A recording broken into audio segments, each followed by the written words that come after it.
하나님 말씀 보겠습니다. 오늘 이 아침에 하나님께서 우리에게 주시는 말씀은 에베소서 1장 1절로 2절까지의 말씀입니다. 에베소서 1장 1절로 2절까지의 말씀.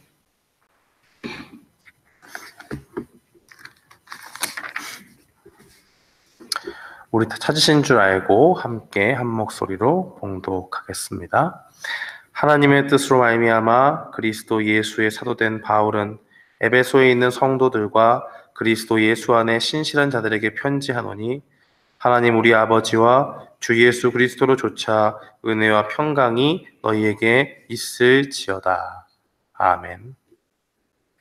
저는 본문 말씀 에베소서 1장 1절로 2절 말씀을 통해서 성도 거룩을 추구하는 자들이라는 제목으로 주의 말씀을 선포하겠습니다.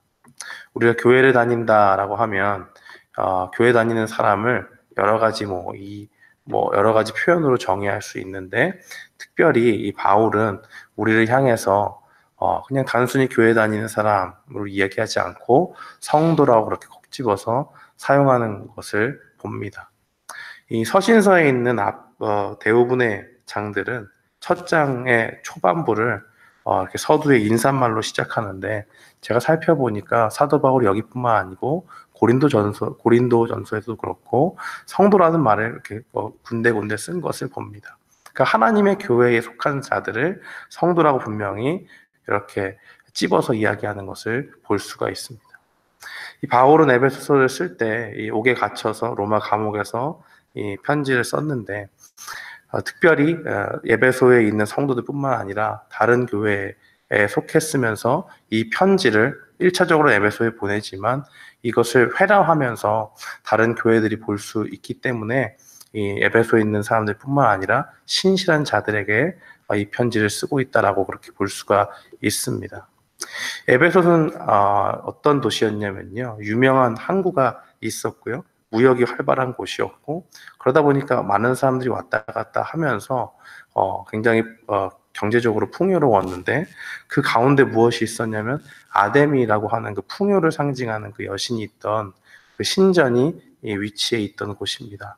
그로 인해서 굉장히 그 신전과 신상을 축소해가지고 팔면서 이 우상 숭배와 밀접하게 경제적인 부분도 이렇게 같이 발전을 했던 그런 배경을 볼 수가 있습니다. 사도 바울은 에베소에서 사도행전 19장에 보면 회당에서 3개월을 또 사역하고, 그 이후에 두란노 서원에서 2년 동안 사역을 하면서 굉장히 하나님의 말씀의 그 역사를 봤던 은혜의 현장이었던 것을 분명히 봅니다.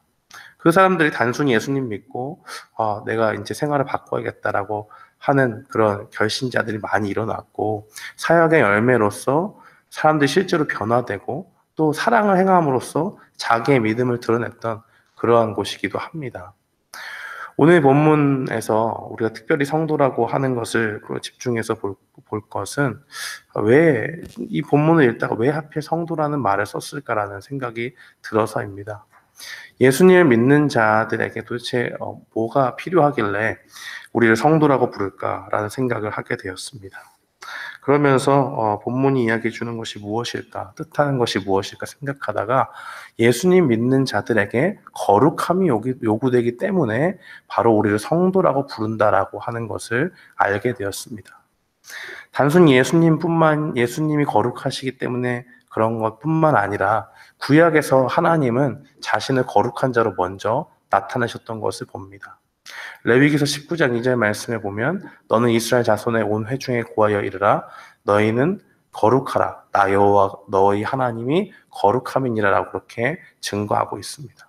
그러니까 예전부터 하나님께서 자신을 택하신 백성들을 부르실 때 하나님께서는 무작정 그들이 거룩하라고, 다른 사람들 구별되게 살아라 라고 이야기하는 것이 아니라 먼저 자신이 누구인지를 밝혀주셨어요.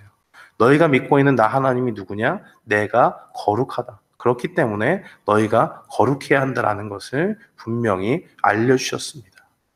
그럼 신약으로 와서 신약에서 우리가 믿고 있는 예수 그리스도는 어떤 분이신가? 바로 이 우리에게 자신의 거룩하심으로 나타내 주셨던 그 하나님의 거룩하신 그 속성을 공유하시는 분으로 나타납니다. 요한복음 10장 36절에 보면 하물며 아버지께서 거룩하게 하사 세상에 보내신 자가 나는 하나님의 아들이라 하는 것으로 너희가 어찌 참남하다 하느냐라고 예수님께서 증거하시는 것을 봅니다. 예수님이 자신을 하나님과 동일시하면서 대답하신 말씀이에요. 어떤 말씀이냐? 우리가 믿는 하나님, 우리가 신약 시대에 와서 예수 그리스도를 통해서 하나님께 나아가는데 그 믿음의 주가 되시는 예수 그리스도께서도 하나님과 같이 거룩하시다라는 것을 우리에게 보여주고 있습니다. 그렇기 때문에 그 예수님을 믿는 우리도 역시 거룩함으로 나아가야 한다는 것이죠. 뿐만 아니라 예수님뿐만 아니라 귀신들도 하나님의 아들이신 예수 그리스도를 거룩하다라고 증거하는 것을 우리는 마가복음 1장 24절을 통해서 볼 수가 있습니다. 본문에 보면 나사렛 예수여 우리가 당신과 무슨 상관이 있나이까 우리를 멸하러 왔나이까 나는 당신이 누구인 줄 아노니 하나님의 거룩한 자이니라. 그렇게 증거하고 있습니다. 그러니 우리가 예수님을 믿는다, 하나님을 믿는다라고 하면 그의 거룩하신 모습을 좇아서 우리에게 거룩한 모습이 요구되는 것은 너무나 당연하다고 볼 수가 있습니다. 고린도후서 7장 1절에 보면 그러한 하나님의 백성들의 본분이 그대로 나타나 있습니다. 그런즉 사랑하는 자들아 이 약속을 가진 우리가 하나님을 두려워하는 가운데서 거룩함을 온전히 이루어 육과 영의 온갖 더러운 것에서 자신을 깨끗게 하자라고 그렇게 증거합니다. 여기서 말하는 이 약속이라는 것은 하나님이 우리 아버지가 되시고 그 우리를 자녀 삼아 주시는 그 관계적인 속성 가운데서 그 관계에서 설명을 하고 있는 것이죠. 하나님이 우리를 자녀로 삼아 주셨고 우리가 그분을 아버지로 삼는다면 우리도 거룩함을 좇아 나아가야 된다라고 하는 것을 분명히 이야기하고 있습니다. 여기까지 들으면 이제 질문이 하나 생기죠. 이 사실을 알기만 하면 우리가 거룩해지는가? 그런 것은 아닙니다.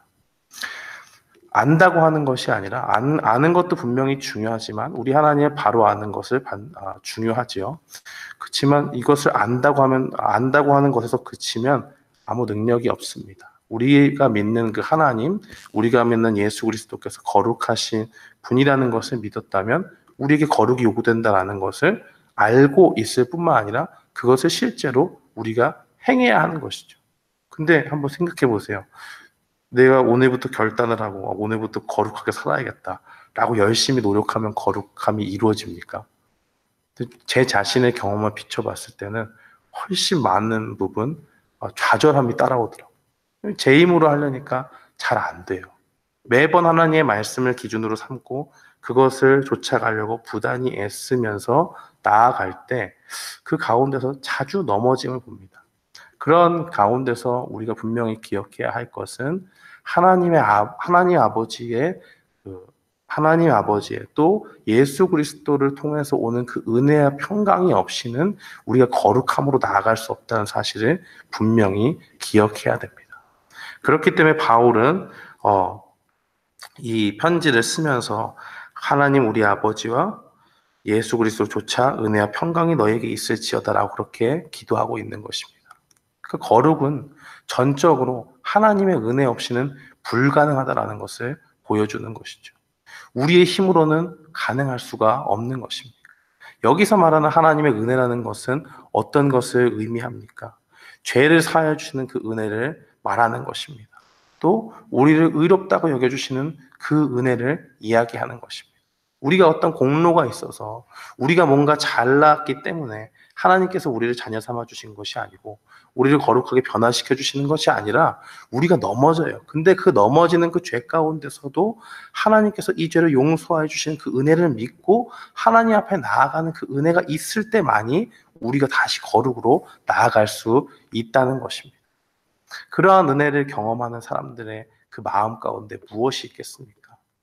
내가 죄가 많지만 하나님께서 나를 받아주시고 다시 일으켜주시는구나 하는 그 마음 가운데 있으니 평강이 쫓아오는 것이겠죠.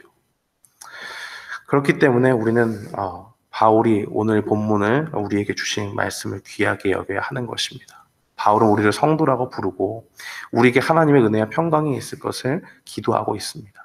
사랑하는 성도 여러분, 우리 하나님이 거룩하신 것과 같이 예수 그리스도께서 거룩하신 것과 같이 우리에게도 거룩이 요구됩니다. 그러나 우리의 힘이 아니라 하나님의 은혜와 평강이 우리 가운데 있을 때만이 그러한 것이 가능하다는 것을 믿고 오늘 하루도 주님의 은혜에 의존해서 거룩함을 추구해 나아가는 성도로 살아가는 우리 모두가 되기를 주님의 이름으로 축원합니다.